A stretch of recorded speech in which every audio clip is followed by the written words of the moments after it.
I've changed the rule. So if I have some complicated path, its lift, the lifting rule assigns to it all of its lifts to the covering, where it's also allowed, anytime it crosses an S-wall, it's allowed to take this detour where it goes all the way down to the branch point and comes back. So it can sort of shift sheets like that. So the claim is that once I've done this, I've actually restored the homotopy invariance of the prescription. But if you naively check it, of course, you'll find that it doesn't work. So what do I mean by homotopy invariance? Now's the moment where I have to explain what this twisted homotopy invariance is. Okay. So but what do you do when there's a dense S-wall? This is why, okay, good. So remember I said that for technical reasons I was going to avoid, I was going to have poles of my quadratic differential. The reason was exactly to avoid that kind of question. So if I have, so as I said, that didn't quite prove, but just roughly explained, in the case where there are punctures on the surface, the S-walls are never dense. The S-walls just go down to the punctures. Now, I firmly believe that there's a version of this rule which will work even if the S-walls are dense, but it'll involve some extra technical machinery. Roughly, you have to sort of weigh the paths so that very long paths, very long excursions will sort of count less. There'll be a kind of convergence where it's sort of filtered by the length of the path. Then it'll still make sense. But I'm not claiming to have developed that story, so I want to stick to the simple case where they're... Length, you mean distance to this red cross? No, just yeah, so that's right. The total length of the path, there's a natural total length of the path, which you get just by integrating this one form. So I mean roughly that they're stratified by that kind of measure. But just to be concrete for now, let's just avoid that. There's plenty of interesting examples where that problem doesn't happen. Okay, great. So in what sense now is this a sort of homotopy invariant thing? What do I mean by twisted homotopy invariance?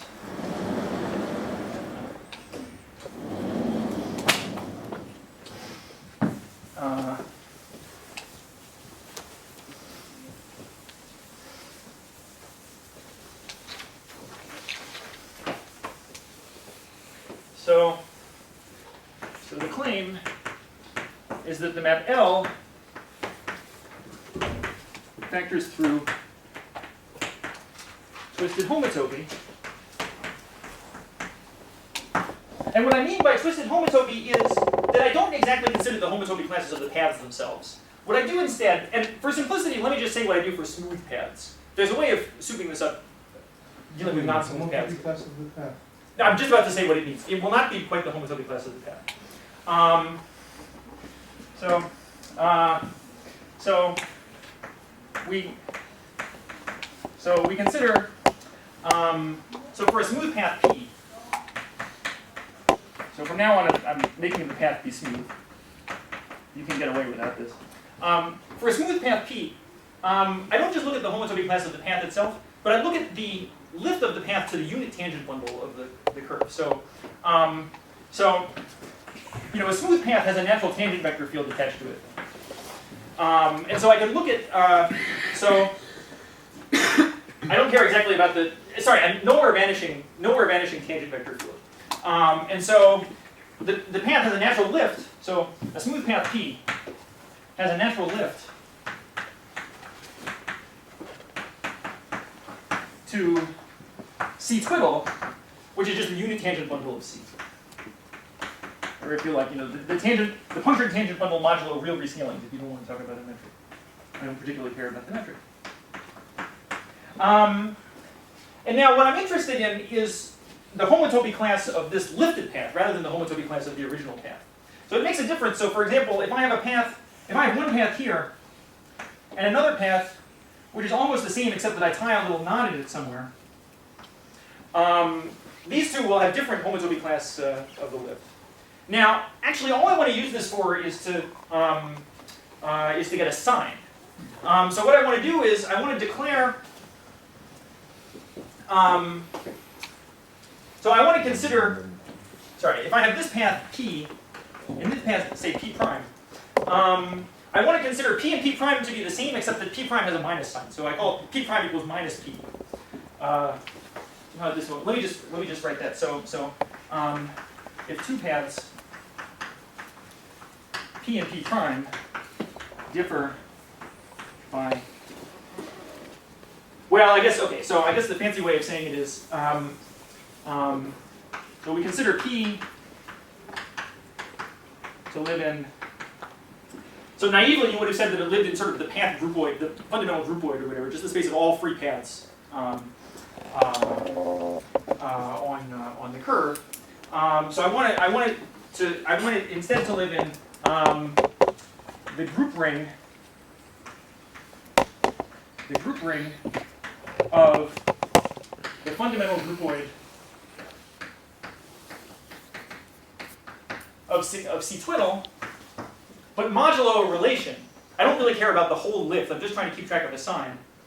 So modulo the relation. So on the fundamental groupoid of C twiddle, there's a particularly trivial element which just stays at a single point and winds once around the fiber. Just rotate the tangent vector once around the fiber. And I want to mind out by the relation that that element is equal to -1. Modulo the relation, let's call that L equals -1.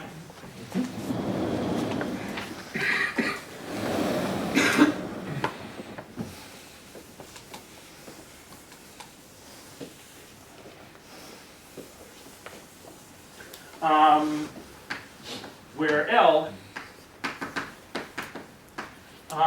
is the path on C twiddle, it just winds once around the fiber. A circle fiber. I think once I do this for one path, it's the same as doing it for all of them. So are you just saying that two paths are homotopical in that sense if their composition back and forth has winding number 0 mod 2? I think it's equivalent. But you have to be a little bit careful. You have to be a little bit careful to keep track of the tangent vectors at the two ends of the path. So naively, if you have two paths, it's not quite clear how to define the composition back and forth because I see. you have to turn it around 180 degrees when you go back, and the question is which way did you go? Yeah. So I hope that I formulated exactly what I meant here. If not, I meant some small perturbation of it. Anyway, this is the idea. We want to look at paths. We want to look at paths up to homotopy, but the homotopy should keep track. It should have an extra -1 when I sort of tie a little circle in that thing. And I'm going to do the same thing. I'm going to do the same thing for the paths in sigma. So also consider f of p to live in such a groupoid, to live in such a quotient.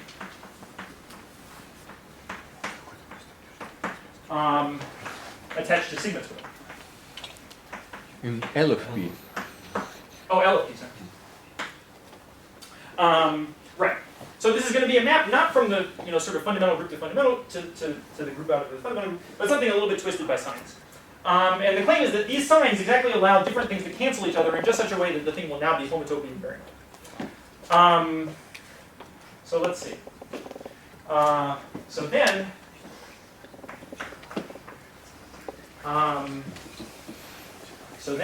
then L is well defined.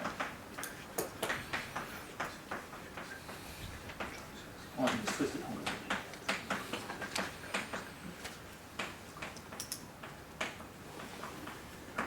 So let's see. So I think I'd better try to show you some examples of that. So how does it work? Let's see.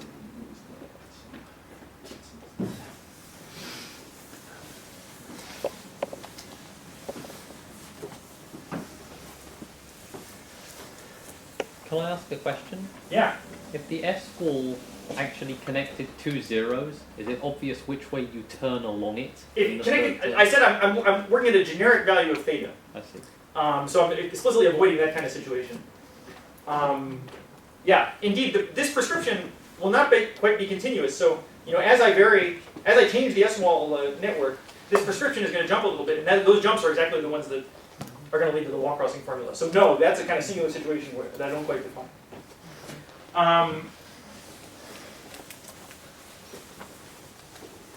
So okay, let's see. So for example,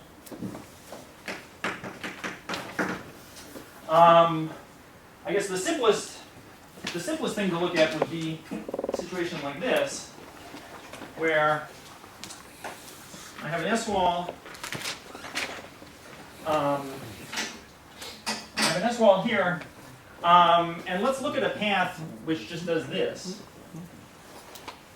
which just crosses the S-wall twice. So this one is homotopic to the one that doesn't cross the S-wall at all. And so I better just get two terms, right? So let's see. So if I apply L to this thing, what am I going to get? Well, I get, of course, I have two terms that are just right. One term that just lies on sheet 1, and one term that just lies on sheet 2. So initially they go like this, but of course I can homotope them into these. But then I have two more terms that have to somehow cancel each other. So one of them is this one. It starts out on sheet 1, then goes down to the branch point on sheet 1, comes back on sheet 2, goes back on sheet 2, and then goes down to here. So this is a term that starts on sheet 1 and ends up on sheet 2. And then there's a second one, which instead does this, which doesn't take the detour here, instead takes the detour here. It's impossible to take two detours in this situation because they both take you from sheet 1 to sheet 2. So once you've done it once, you can't do it twice. So the second term is like this. Just goes down here, and then sorry, I drew this one bad. Sorry, I made a mistake. The detour, of course, returns you to the original place. So you go down here, come back to here, and then you proceed sort of unmolested like that on sheet 2. So there's one guy. And the other one, on the other hand, goes on sheet 1, crosses the S-wall the first time but doesn't do anything, goes down to here, then it's still on sheet 1, then comes back on sheet 2, and proceeds down to here. And now the point is, so these two things look like, these two things are both contributing to our sum. You can homotope one into the other, but in order to homotope one into the other, you have to sort of lose this little loop here on sheet 2. And that little loop is what gives you the minus sign. Oh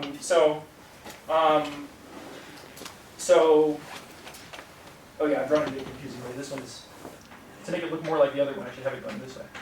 But anyway, to homotope one into the other, you have to get rid of a little loop that you've attached.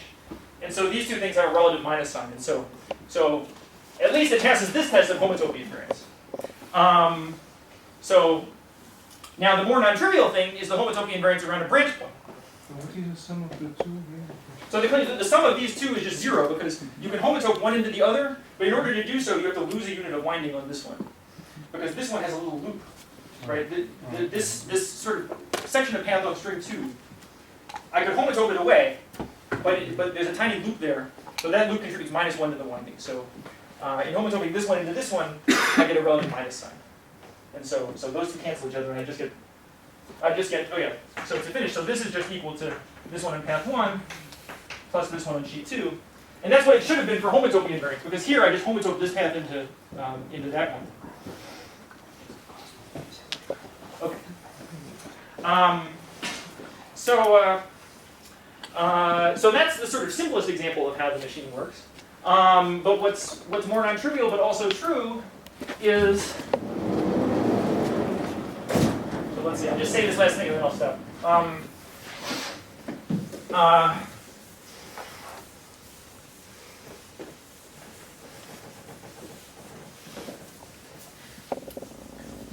So what's more non-trivial but also true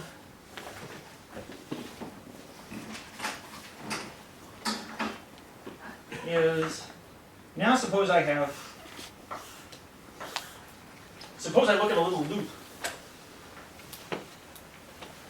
that just goes around the branch point like this.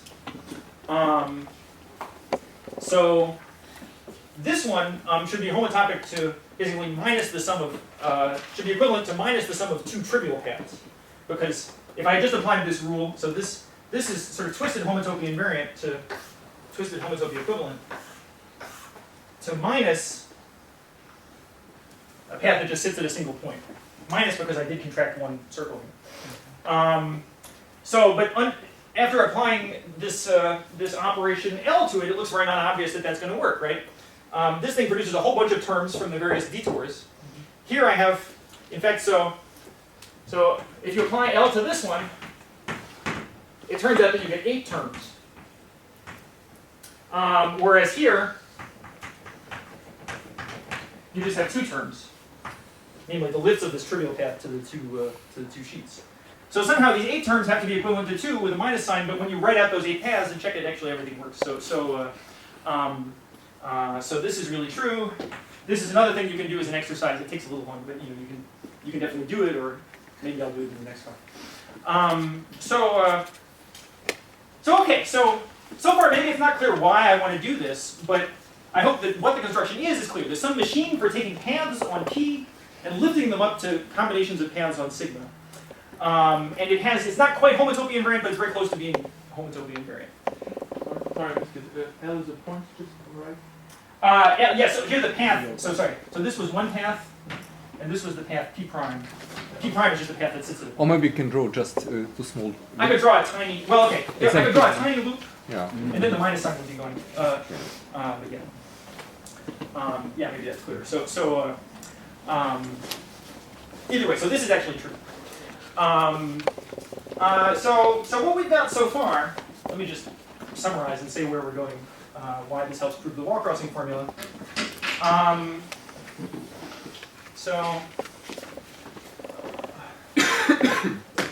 Everything's busy.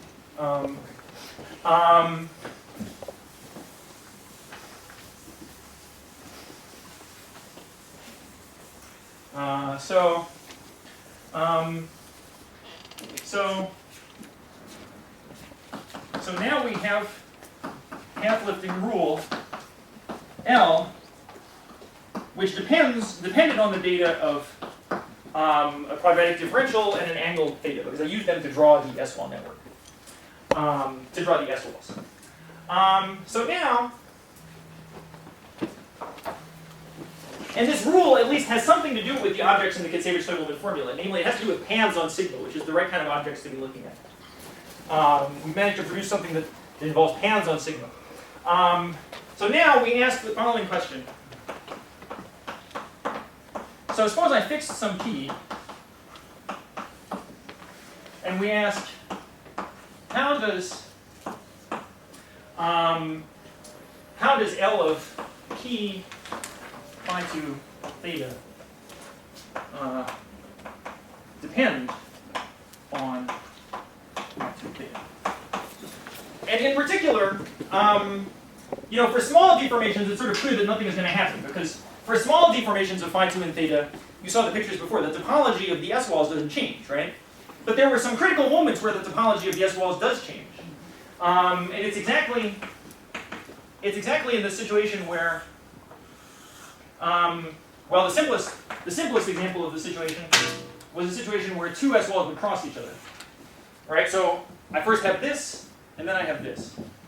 Now, if you think about what this path lifting rule does in this situation, suppose I want to lift a path that crosses this locus. Well, some of the terms will be the same. There's a term where I take a detour here, a term where I take a detour there. Those terms will be the same on this side. But there's also one term where I take both detours. So there's a term where I go here, I go there, come back, then go there and come back. And that term will look quite different on this side, because which sheet it begins on will be different. So these two are not going to be equal. So how can I say L of this, L of this, will not be equal to L of this. And by studying how it changes, we'll run into exactly those automorphisms that Katsevich and Stokkelman wrote down.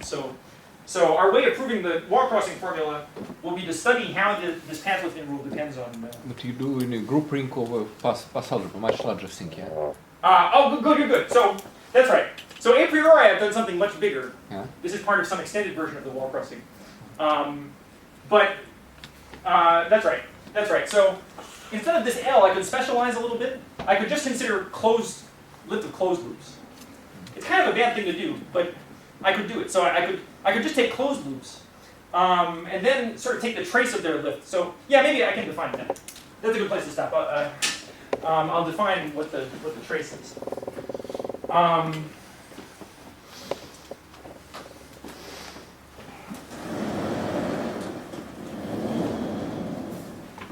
So you're right. This is sort of a bigger object, which for the purpose of getting exactly that wall crossing formula is not exactly what I want. So actually, we'll look at something smaller.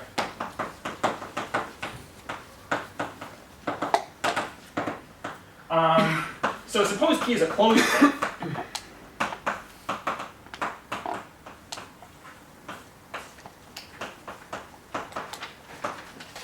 On C.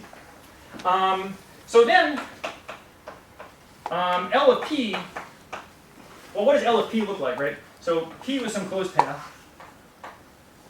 So L of P will be a sum of a bunch of paths with some weights, some of which are closed and some of them aren't, right? Because they might come back, some of them come back to the other sheet. So, I might have something like this, something else like this, but then I might have also some guys like that. So I could define a kind of truncated thing. So L of P looks like this. It has some open components and some closed components. And I could define a kind of trace of this. So define T of P, which in quotes you might call the trace of L of P, by just dropping the open ones and keep only the closed ones. And now I'll even forget what their initial point is. I'll just think of it as a closed loop. So by keeping only the closed,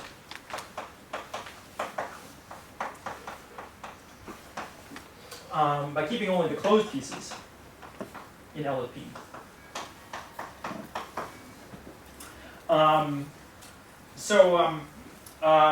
And then moreover, I think of them not as elements of homotopy, but just as elements of homology. And pass to homology. I have to be a little careful how I do that because of this twisted homotopy thing, so I have to say a little something about which representative I count to be plus, but let me not worry about it. So roughly speaking, I'm going to just take this sum of loops up here and just keep its homology classes. So now I've got a linear combination of homology classes. That's exactly now an element of this algebra A that we had before. So the Kontsevich-Stolbermann thing is exactly an automorphism of that algebra. And so that's what we're going to do, is we're going to look at how these things change as we vary the quadratic, as we vary theta in the quadratic differential. So T of P lies in Kontsevich-Stolbermann's algebra A. And those are the guys that we're going to use. Okay, so just two more words. So, sorry, one more minute. So this construction, so on the one hand, as I have sort of indicated, it's a machine which you can use to understand why the wall crossing formula applies in this situation. But it also seems to have a lot of other uses. And in fact, the way we found it was by sort of working backwards from these other uses. So one thing that this does is it gives you kind of a machine for relating things that are non-abelian down on the curve C and things that are abelian up on the spectral curve. So it's a kind of abelianization. So the way you want to think about it is that here I'm defining a kind of universal connection on C. And here, this loop, for example, this object T of P, you should think of as like the trace of some homotopy. Or in general, F of P, you should think of as being kind of a parallel transport between two things. What do I mean by a parallel transport? I mean that suppose someone gave you upstairs a flat connection with gauge group GL1. Just a flat connection in a line bundle. Given that flat connection upstairs, you can use this path lifting rule to define a flat connection downstairs on the push forward bundle. So if you have a rank 1 bundle up here with connection, using this rule you'll define a rank 2 bundle downstairs with connection. So it's a kind of de-abelianization. So thought of this way, this is just a reinterpretation of something Falkengancherov had done. But this seems to be a useful way of reinterpreting it. Okay, anyway, sorry. That last comment was probably a little obscure, so I'll say that in more detail next time.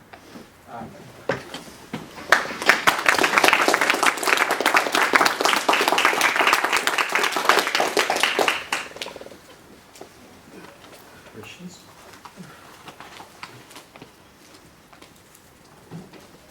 I have a question. In your example, when in your movie, which you showed with computer, when you had a topological cylinder, two simple zeros and two ends. Oh, what was going on down the end? It should be triple pole, right? It's not double pole. Right. Okay. So I was a little deliberately vague about that. So indeed, in plotting those examples, that's exactly what I had. I had literally triple poles. But that structure that I drew is sort of more generic. So it could have occurred as part of an example, you know, just some part of the foliation in an example that had also simple double poles. Even no poles. Okay. Even with no poles, it can happen. That's right. So it's just part. It's not closed surfaces. Right. That was just what was happening in some region of the surface. Right.